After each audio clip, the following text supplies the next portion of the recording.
Well, good morning, ladies and gentlemen. And on September 28th, we had Hurricane Helene come through with a lot of wind and rain in the Loveland, Ohio area. Cost us electricity for 3 days. But anyway, I'll let you enjoy the wind here blowing, and we'll show you some more on the other side. And then we'll show you how we dealt with the power being outage and what we did.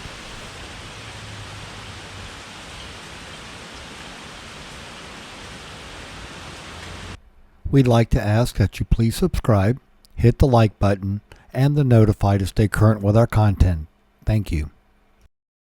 So it didn't matter which way you looked, we had rain coming from all around, so stay tuned.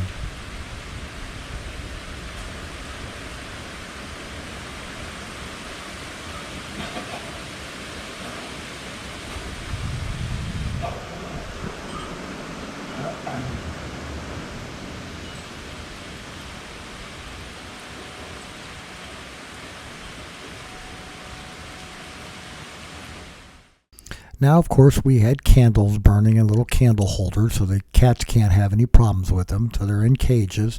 We also had an LED light that was magnetic stuck under the table shining down, and that gave illumination to the floor so I don't accidentally roll across a cat or something. And then we had a television running on an ELT aircraft battery, and they're just 9 D-cell batteries, and that's the little magnetic light right there. Magnet on the back. It has a high, a dim, and a flashing mode, and it's perfect for clipping on your key ring or something. Gives you light when you need it, and you take it with you, and it's not very bright. By the way, these were on the table, and I charged them last year, and they've been on the bottom of the table for a full year and still had plenty of voltage left in them. And of course, we're running a television here, a little car television, and as you can see, the AC adapter is wired into an ELT battery from an aircraft.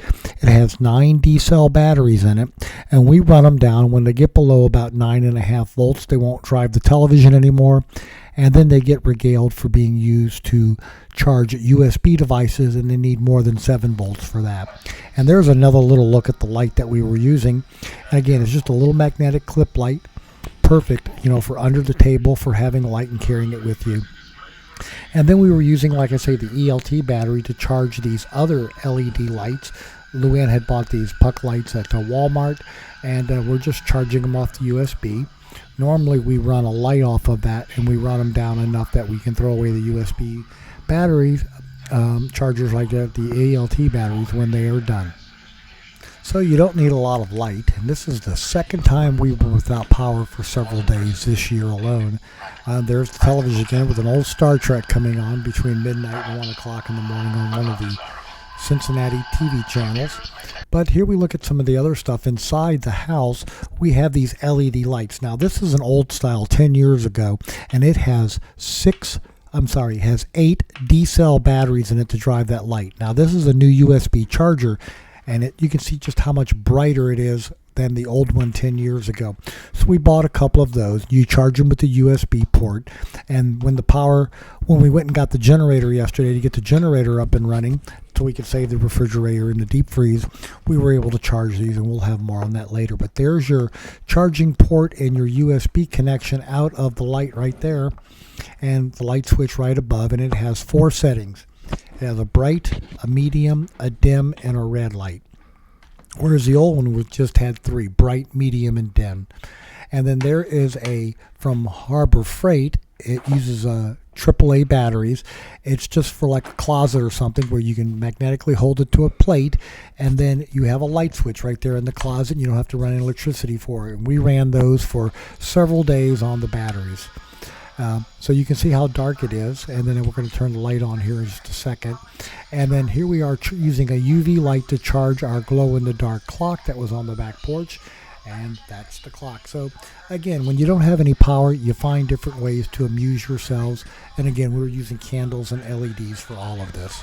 And here's another look at the USB charger. It's just a 9-volt battery clip, and it clips to that top cover. We have a couple of posts here for the battery, and then you can plug in a USB device, and here we're putting in an LED light that we use for writing notes at night or something else. But we use these lights on the ELT batteries until we drain them down enough to throw them away. And then here's a look the next day. power's out, but you can see the walkman walking down the driveway next door as he's checking the power lines. And this is about an hour before we're going to get power back. But anyway, they were coming and checking all the lines, and it never fails. They always come down this end of the line, and they always find the transformer or the fuse or something to fix, and then most of the neighborhood gets their power back.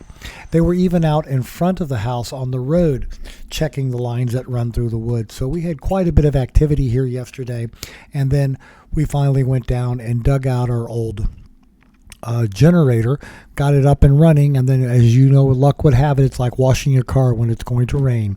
We got the generator up, we got the refrigerator plugged in, found all the extension cords, got stuff being charged for what we thought was going to be another night of darkness, and commercial power comes back.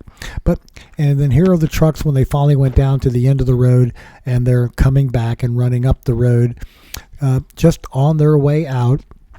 Not a whole lot going on, but as you can see, we did get our commercial power back, and we hope you found all of what we did to amuse ourselves with lighting and LEDs and charging systems useful and informative. We did find online a 24-port USB charging station, which should help out getting ready for the next storm. But since we're going to go ahead and get a big generator and a LP gas or a propane tank for it, whatever it requires, we're not going to be worrying about losing power too much anymore down the road. This is getting kind of old. But anyway, as you see, they were right there on the street, sitting there waiting to find everything to get it all back up and running. And eventually, as I said, we did get commercial back later on in the day. Now, in daylight, those are those charging pucks. Here's the little LED light. When you do have the switch on, it does have LED illumination to show you that it is working blue, but that does drain the batteries down, and that's what we use them for. And then when the power came back, there's the extension cord from out of the garage. Plug in the refrigerator cord, the 24 USB charging port, and a radio. And as you can see, they're all right there. We've got one of the lights plugged in right there charging. And the cats love laying on the extension cord. Must feel really good to them for whatever reason. But anyway.